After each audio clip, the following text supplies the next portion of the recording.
The protein lie. What's really in that fast food chicken?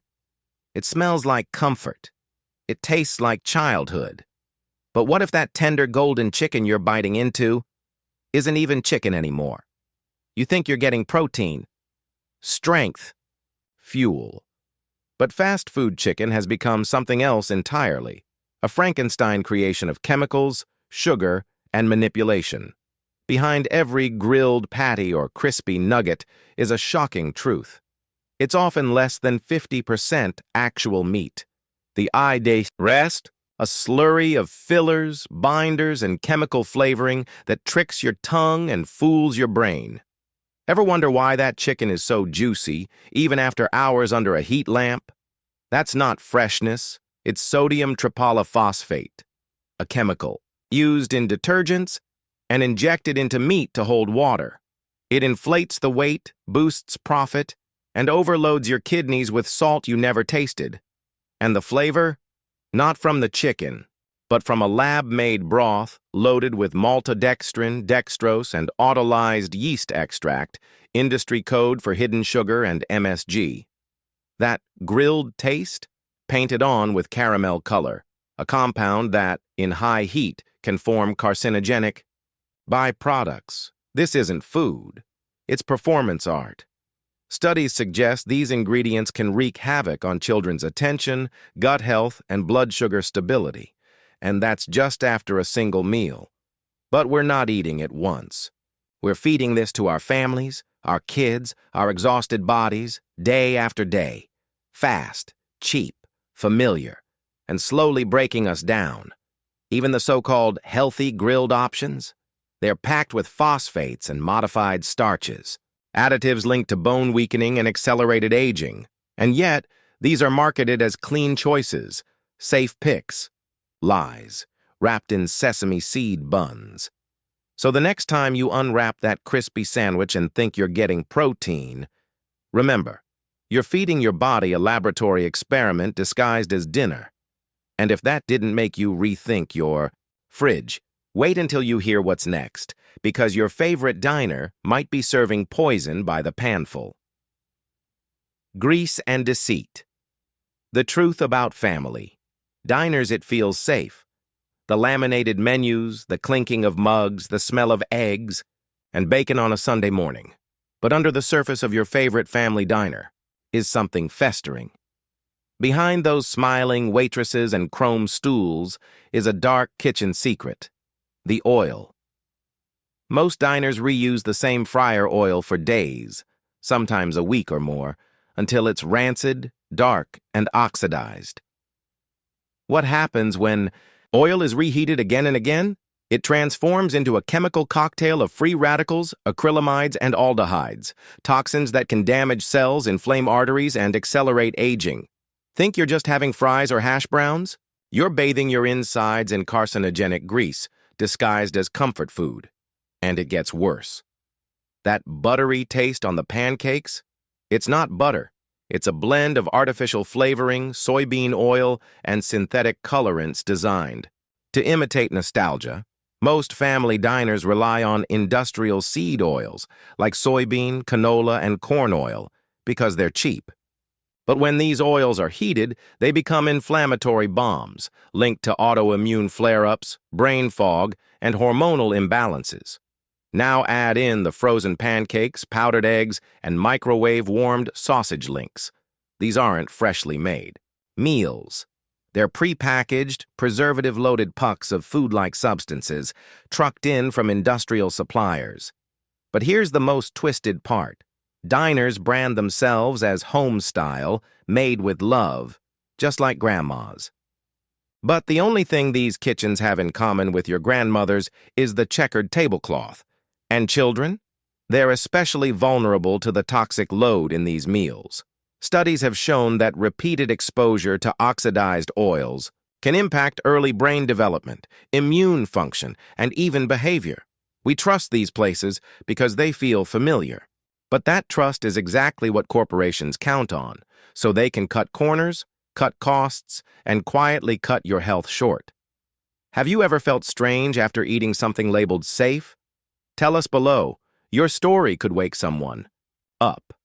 But if you think this is bad, wait until we expose the restaurants that target your kids directly, with artificial colors, fake cheese, and flavor that hijacks the brain.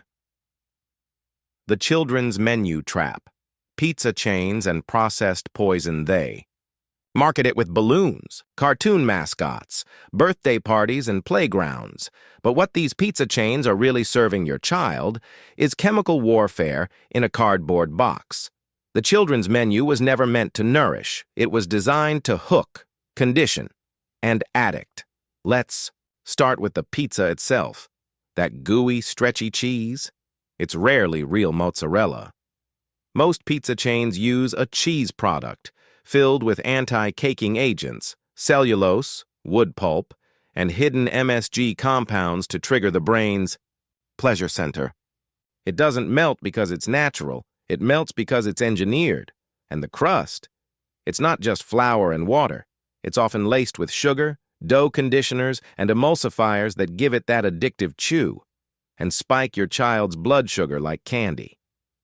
Some even contain L-cysteine, a natural additive derived from human hair or duck feathers, used to soften the dough. But the most disturbing ingredient? Artificial food dyes. That bright red sauce, those rainbow sprinkles on dessert pizzas, the slushy drinks and dipping sauces. They're often colored with red 40, yellow 5, and blue 1. Synthetic dyes banned or restricted in Europe. Why does this matter? Because these dyes have been directly linked to behavioral issues, hyperactivity, and even aggression in children. And yet, in the U.S., they're quietly served in nearly every chain restaurant's kid meal. The average child's combo meal, pizza, soda, and dessert, can deliver more sodium than an adult should eat in a day, plus more sugar than 2 Snickers bars. But it's wrapped in a smile, sold as a reward, served with a toy. It's not nutrition, it's conditioning, training young bodies to crave salt, fat, and sugar, while starving them of fiber, minerals, and truth. And here's the cruelest twist. Even the so-called healthy kids options, like grilled chicken strips or apple slices, are often drenched in preservatives and coated in citric acid to extend shelf life, not life expectancy. So before you let your child take another bite of that fun meal, ask yourself, is this food or is it a formula for future disease? Because what's coming next will make you rethink fresh. We're exposing seafood chains and the bleach rinse hiding inside your sushi. Oceans lie. The dark truth about sushi and seafood chains. You see the glistening shrimp, the neatly cut tuna, the delicate rice rolls. It looks clean, elegant, safe. But beneath the surface of that seafood platter is a swamp of deception. Let's start with what's on most plates at seafood chains and sushi spots. Imported farmed fish. That salmon? Probably not wild. That shrimp? Likely raised in overcrowded tanks overseas, swimming in filthy water, antibiotics, and disease. To mask the stench and decay, processors rinse them in sodium tripolyphosphate, a chemical that gives fish a plump, wet look. It's also used in detergents, and yes, it's legal in food. Still think that sushi roll is clean eating? Many seafood suppliers also bleach their shrimp and squid to whiten the flesh and remove any trace of spoilage. The bleach doesn't kill all pathogens, it just hides the smell of rot and tricks your senses into trusting what your body should. Reject. Then there's the mercury. Fish like tuna, swordfish, and sea bass, common in high-end rolls and entrees, can carry dangerous levels of mercury, especially when consumed frequently. Pregnant women and children are the most at risk, but the damage is cumulative for everyone. Neurological issues, mood swings, memory problems, all from your favorite brain food. And it's not just the fish. That spicy mayo, packed with MSG, sugar, and preservatives. The wasabi, usually fake, just dyed horseradish. Even the soy sauce often contains caramel coloring and gluten, making it a hidden source of inflammatory triggers. But here's the kicker. Seafood is one of the most mislabeled foods in the world. That red snapper could be tilapia. That wild catch, farmed and frozen for months. You're not just eating lies, you're paying top dollar for them. So the next time you see that artfully plated sashimi or sizzling shrimp skewer, remember, it may be beautiful on the outside, but it could be soaked in chemicals, misidentified, and dangerously contaminated. And if this is what they're doing to seafood, just wait until you find out what's hidden in your favorite ethnic takeout sauces. The next section exposes sugar bombs hiding in plain sight. The sweet deception. Hidden sugars in ethnic chain restaurants. You think you're making a better choice. Let's skip fast food, you say. Let's get something flavorful, something cultural, Thai, Chinese, Indian, something real. But what you're really getting is a dessert masquerading as dinner. Step inside any ethnic chain restaurant and look closer. That savory sauce, the tangy glaze, the thick curry, they're not just flavor bombs, they're sugar bombs. And most of us have no idea. Let's break it down. A single serving of General Tso's chicken can contain over 40 grams of sugar. That's more than a can of Coke. Pad Thai, sweetened with palm sugar, tamarind concentrate, and often corn syrup, pushing it into dessert territory. Tikka masala, a creamy, spicy cover for 2 tablespoons of added sugar per dish. But you don't taste it like candy, because these sugars are woven in with salt, spice, and fat, designed to override your body's natural satiety signals. Your brain never gets the full sugar alarm, so you keep eating, and wondering why your energy crashes and your waistline expands. Even worse, these restaurants rarely disclose this. Menus say spicy garlic or sweet soy, but the actual ingredient list reads like a chemistry lab. High fructose corn syrup, modified food starch, maltodextrin, all hidden behind tradition, culture, trust. And let's not forget the sides. Those spring rolls, deep fried in cheap seed oils. The naan, brushed with sugar-laced butter substitute. Even the rice, pre-cooked, in broth that often contains MSG and, you guessed it, more sugar. For children and diabetics, it's a blood sugar time bomb. And for the rest of us, it's an open door to insulin resistance, metabolic dysfunction, and sugar addiction disguised as ethnic comfort.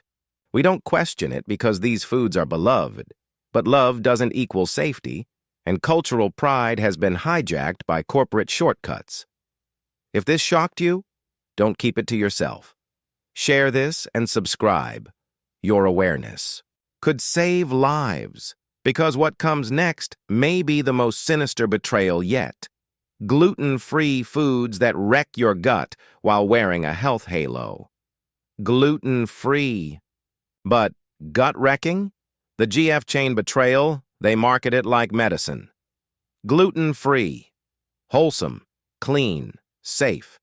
But what if the label that promises health is just another lie? Gluten-free chains have exploded in popularity, riding the wave of gut health awareness and dietary fear. But here's the part they never tell you. Gluten-free doesn't mean chemical-free.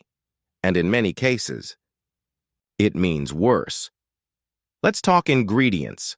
To replace gluten, the protein that gives bread its structure, these chains load their products with gums, binders, and industrial starches. What you're eating is often a mix of xanthan gum, guar, gum, tapioca starch, and rice flour. A cocktail that slows digestion, spikes blood sugar, and disrupts gut flora. Xanthan gum, linked to bloating, diarrhea, and microbial imbalance in the digestive system, especially when consumed frequently. Guar gum may sound natural, but in high doses, it's a gut irritant. And rice flour, a gluten-free staple, is often high in arsenic from contaminated water supplies in overseas farms. Think you're avoiding inflammation? You're inviting it in through the back door. Even the gluten-free desserts, those guiltless brownies and muffins, are filled with Refined sugar, seed oils, and emulsifiers that trigger the very symptoms people go gluten-free to escape. Brain fog, fatigue, skin breakouts, joint pain. So what's actually free in these foods? Not toxins, not chemicals, not metabolic stress. They're just free of the one thing your body might not even be reacting to. And let's not ignore the psychological trickery. The label gluten-free creates a health halo, leading you to overeat foods that are, in reality, ultra-processed, hyper-palatable, and nutritionally empty. You're not eating clean. You're eating clever marketing, even worse. Many chains don't fully eliminate cross-contamination, meaning the celiac community, the people who genuinely need to avoid gluten for survival, are still at risk. You trusted the label. You paid more. You thought you were healing. But your gut, it's under silent attack. And if you think that's the worst betrayal in the restaurant world, just wait. Because next, we're following the food chain and uncovering the human cost of what's really behind that dollar menu. Forced flavor, the human cost of fast food. Labor, you see a value meal, a deal, a dollar saved, but somewhere behind that tray of burgers and fries, someone paid the real price with their health, their rights, or their childhood. Fast food isn't just engineered flavor, it's engineered exploitation, woven deep into every part of the supply chain. And the truth is darker than any overcooked fry. Start with the fields. The tomatoes in your sandwich, the lettuce in your wrap. Many are harvested by undocumented workers, some as young as 12, toiling under scorching sun with no breaks, no health care, and no protection. There are documented cases of forced labor in U.S. supply chains, not just overseas. That chocolate milkshake? It may come from cocoa harvested by child laborers in West Africa, wielding machetes in dangerous plantations. For pennies a day, they'll never taste what they're harvesting, but we drink it like it's nothing. And the shrimp in your premium fast food salad, traced back to processing plants in Southeast Asia where workers are beaten, held in debt bondage, and exposed to toxic chemicals without masks, gloves, or hope. Then there's the back of the kitchen. Fast food chains rely on underpaid, overworked staff, often in unsafe, high-pressure environments. Many suffer burns, repetitive stress injuries, and even asthma from constant exposure to industrial-grade cleaners and greasy air. But no one talks about it. Because it's convenient. Because it's fast. Because it tastes good, so the machine keeps turning, greased by exploitation, fueled by silence. Also, we can eat something that was never real food to begin with. Every deal has a hidden cost. Every cheap meal has a body behind it. And the more we look away, the more it grows. Which item hit you the hardest today? Drop the number in the comments. We're watching the replies closely. Because the next betrayal, it doesn't happen in a factory or a freezer. It happens in your memories, and it's the most dangerous one of all. The most dangerous restaurant is your memory. It's not the chain. It's not the menu. It's the memory. Because the most dangerous restaurant isn't across town. It's in your mind, wrapped in nostalgia, sealed in childhood comfort, and served with a side of denial. You remember it, don't you? The place your parents took you on weekends. The burger joint after your soccer games. The diner that knew your order by heart. Those meals felt like love. But here's the truth no one wants to admit. The recipes changed. The food didn't. You did. What was once real butter is now margarine and artificial flavor. What was once fresh. Beef is now treated, frozen, and pumped with preservatives. The fries that once sizzled in tallow now drown in rancid seed oils. Reused until they foam like chemicals in a lab. They kept the look. They kept the logo. They even kept the smell. But what they serve now is a betrayal wrapped in nostalgia. Banking on your memories so you don't ask questions. And it works. You go back because it feels like home, but every bite drags you further from health, from clarity, from the strength you once had. These places survive not because the food is good, But because the memory is powerful and the truth is painful, you're not feeding your body, you're feeding your past. But your body? It doesn't care about the good old days. It only feels the inflammation, the blood sugar crash, the fog, the fatigue, and one day, the diagnosis. It's time to wake up. Because that cozy little booth where you shared laughs and fries might be the same place stealing your energy, your focus, your future, one harmless bite at a time. Just because it's familiar doesn't mean it's safe. Just because it's tradition doesn't mean it's truth. And just because it made you happy doesn't mean it's not hurting you.